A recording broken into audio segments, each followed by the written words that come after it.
الصلاۃ والسلام علیکہ یا سیدی یا رسول اللہ وعلی آلہ و صحابہ یا حبیب اللہ۔ یہ سب تمہارا کرم ہے آقا، یہ بات اب تک بنی ہوئی اور بنی رہے گی الحمدللہ۔ 40 دن پاکستان میں رہ کر پھر آپ کے حکم سے دوبارہ حاضر ہو گیا ہوں یا رسول اللہ صلی اللہ علیہ وسلم۔ کرم کی نگاہیں ہوں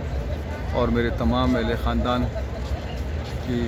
مغفرت اور ان کے درجات کی بلندی کے لیے دعا کرتا ہوں، اور جتنے حیات ہیں ان سب کے لیے راہ راست پر چلنے اور اسلام کی خدمت کرنے، پیارے آقا کریم صلی اللہ علیہ وسلم کے ناموس رسالت کے لیے، تاجدار ختم نبوت کے لیے،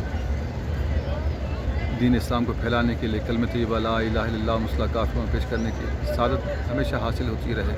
اسلام کا بول بالا ہو، کفر کا منہ کالا ہو، اور تمام جتنے خاندان کے اہل سادات کے چشم و چراغ، چچا جان، قبلہ، تایازاد، پھوپھیزاد،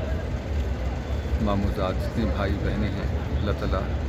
تمام اہل سادات اور جتنے قاضیہ، چشتیہ، نقشبندیہ، سہروردیہ، ویسیہ، قلندریہ، امداریہ، شتاریہ، رحمانیہ، سلطانیہ، اور جتنے سلاسل ہیں، جتنے عالم اسلام کے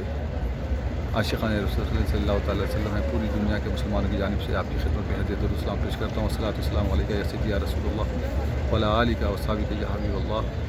کرم کی نگاہیں، کرم کی نگاہیں، یا ربی بالمصطفیٰ بلغ مقاصدنا واغفر لنا ما مضى یا واصل کرمی، یا رسول اللہ انظر حالنا، یا رسول اللہ اسمع قالنا، اننا فی بحر غم مغرق، خذ یدی سہل لنا اشکالنا۔ آمین ثم آمین، آمین ثم آمین، بہت دعاؤں کے ساتھ اللہ حافظ، اللہ حافظ، اللہ حافظ۔ تمام کو بہت بہت مبارک، بہت بہت مبارک، بہت بہت مبارک۔